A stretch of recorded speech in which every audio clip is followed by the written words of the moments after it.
Hello everyone and welcome back to the channel. I hope you've all had a very happy new year. That does date this video, doesn't it? But yes, many happy returns and all the best for 2022.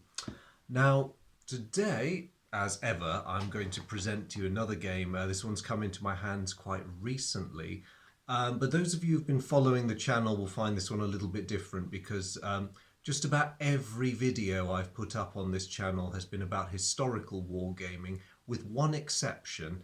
And that is my bread and butter. I love historical wargaming. It is the core of my gaming existence. But I do have quite a big interest in various forms of sci-fi as well. So every now and then, as with today, a science fiction themed game will pop up. And the one I'm going to show you today is a relatively new offering by Ravensburger. It is Alien: Fate of the Nostromo. Now, I love the Alien franchise. I think it's one of the best sci-fi series out there. Certainly the first two films. There's a bit of a debate as to whether anything that came after the second or third film was any good. I appreciate them for what they are, but I will always have a huge reservoir of affection for the first and the second films, Alien and Aliens, because to my mind, nothing beats the script writing of those, the sense of terror that they were able to capture in the making of these films, the psychological foreboding. It was brilliantly done.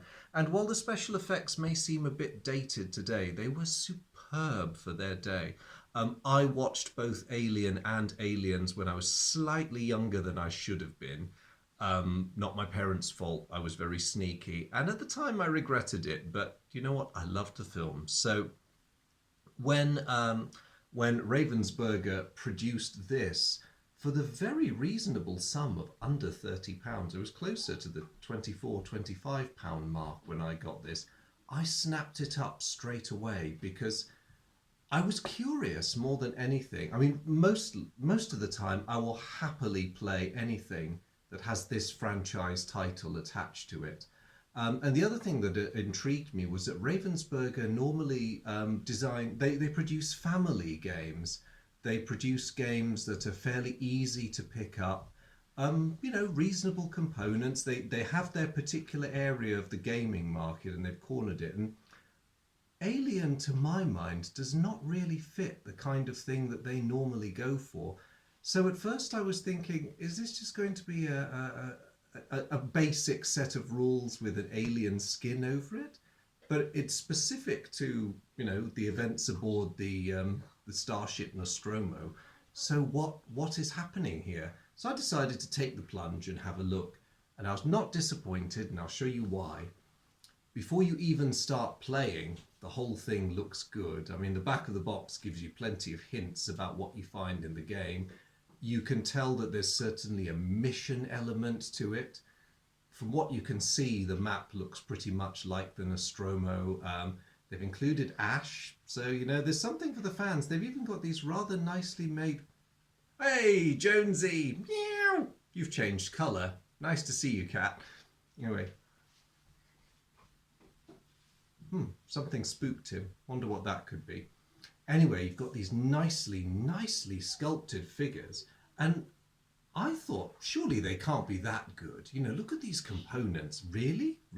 In a 20-something pound game produced by, no offense to Ravensburger, but again, this is not their line as far as I could tell. So, got it.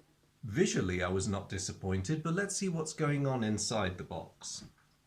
I'm just going to take a second to empty everything out here. One thing I will tell you right off, if you're a fan of Alien, get this game, because even if you never play it, it is simply oozing with theme. Even the interior of the box, once you've tipped everything out, has been done up like the interior of the Nostromo. I like that. I like it when they pay attention to detail like that. As for what you get inside, they did not lie about the quality of the minis. Look, there's Ripley, and there is Brett. All the characters are there. Ooh, Jonesy, hey cat, you're back. You've acquired your correct colour this time. Um, okay, now I'm getting slightly creeped out by all this. Anyway, the minis, very high quality, no assembly required except for the xenomorph. He comes with an arm loose, and I think that's deliberate, a packaging decision. Nothing a glob of super glue won't solve. He's turned out really nicely. For those of you tempted to try it, there's Captain Dallas. These guys look like they will paint up very well, and I'm seriously considering painting them up. The goodies and the Easter eggs get even better, because the first thing that confronts you when you open the box is Jonesy going and it's brilliant because this is the game board. It's wonderful, wonderful, hard, very, very solid game board. You'll get a lot of life out of this. There are the 2 crew levels of the Nostromo crew morale track. Just a general overview of the ship. Again, it's very thematic. Look at the graphics. You could almost feel that you're looking at one of the status boards on the ship's bridge. And I love this little touch. You turn it round, there's the corner that faces you with Jonesy. But if you look very closely in the middle, there's the xenomorph right behind him in the air duct. It's really, really good, scary stuff. Again, fans of the film will love this touch. There is the self-destruct mechanism. That does feature in the game. There's a very strong narrative element here, even though it's quite basic. And that comes with 4 countdown cards. So at some point during some of the... Okay, this is getting really weird now. At some point, I'm just going to ignore them and pretend they're not there. You get these countdown counters. So if you follow a particular narrative path where you try to blow the ship up, you start to run out of time. That gets really exciting. The goodies don't end there. Look at these. These are amazing. And these are not photographs. It's artwork based on production photographs for the film. Every character that we know and love, all of whom met gory, disgusting ends, except for everyone's favourite, Ripley herself. Everyone is here. You can play any member of the crew you wish. They vary in actions, their special abilities. You really feel the personalities. And look, that's really solid cardstock. Like everything else in this game, these guys have been made to last. I only have one small complaint, that how many animals are on this ship? Jeez, what are we carrying this time, cats? My only complaint was, unfortunately, when I flipped over, and this is a minor oversight, but Weyland-Yutani, guys. Weyland-Yutani. Only the most iconic evil megacorporation in sci-fi history. Just left off the D. It's all right, though. Do you know what? Small fry. The game's awesomeness continues. The rulebook is short, sweet, and absolutely dripping with theme as well. Company logo. You know, even the warnings and the little bits and pieces that I'm ignoring them. They're not really there. They're not really there. You even have rules for Jonesy the cat. Jonesy is in the game as an event. So the rules are short. They're very to the point. If anything, I would say the most complicated bit of this game is the setup. You have to run very carefully down the setup checklist in order to get the game ready to play. And that's just because a lot of different things happen in the game, and you've got a fair number of choices about what actions you'll take.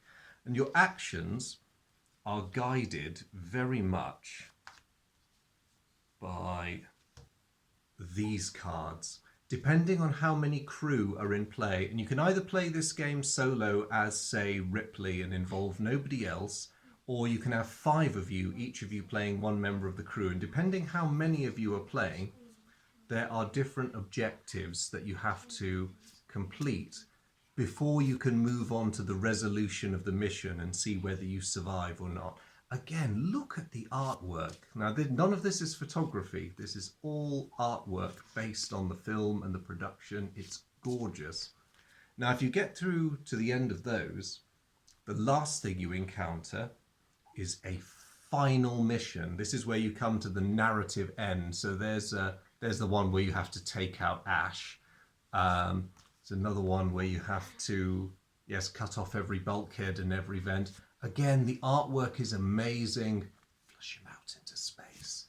And you really, fans of this game will really, really love it. If only for the tactile nature of the bits, the iconic characters. As I say, I will do a demonstration playthrough for my next video, and I'm really excited about doing that because, of course, having waxed lyrical about all the amazing stuff you get in this, how does it play? It's quite quick. It's quite straightforward.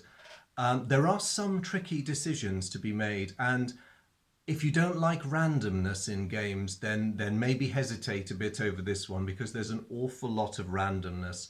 There are pre-placed counters representing the possibility of a surprise encounter with the alien life form.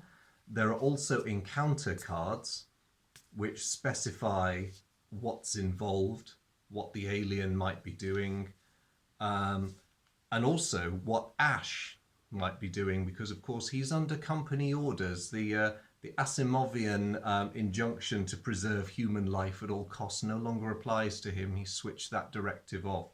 And although he is only in there as an optional rule, I always play with him. You can't play Alien without Ash causing trouble for the crew. And of course, a ton of gorgeously illustrated counters to help and hinder you along your way as you play this game. Now, last thing, components-wise, very handy player aid cards so that you can see at a glance what's what. Essentially summarizes most of the rules. A setup card would have been nice, but I'll live without it.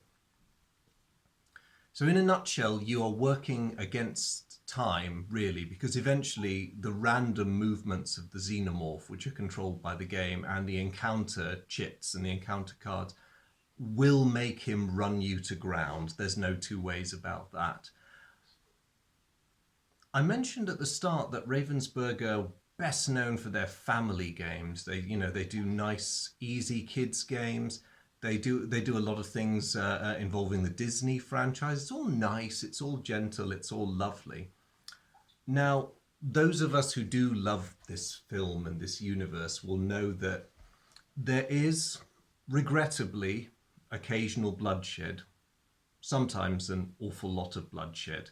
So how did Ravensburger get around this? Well, it's quite simple, it's quite elegant. I like the mechanism, but it may put some players off, particularly if they're die-hard Alien fans. There is no actual bloodshed in this game. I'll say that again, just in case you think I imagined it. There is no actual bloodshed or character death in a game called Alien: Fate of the Nostromo. And what? Something behind me? No, come on. Anyway, stop interrupting. I've got to carry on. There is no death whatsoever. What happens when members of the crew encounter the xenomorph is they are forced to run away. They're diverted from whatever objective they were trying to complete, and the crew loses morale. There is a morale track on the board which collectively tracks the morale of the crew. And each time one of you bumps into the xenomorph, you don't die, but you lose your collective morale. And the assumption is that if your crew's morale drops to 0, then that's it. You've all been reduced to gibbering wrecks and the alien will eat you at its leisure. And they leave it at that, which means awesomeness. Kids as young as 7 or 8 could play this game without any of the hideousness or without ever having to watch the what? Behind me? Rubbish, I've got a motion tracker. And anyway, Kane's back there with the incinerator. He would have told me. He would have told me. No, look, stop interrupting. I know what I'm doing. I have plot armor because, what was I saying? Yes. Anyway, so you may be put off by that, and there's been various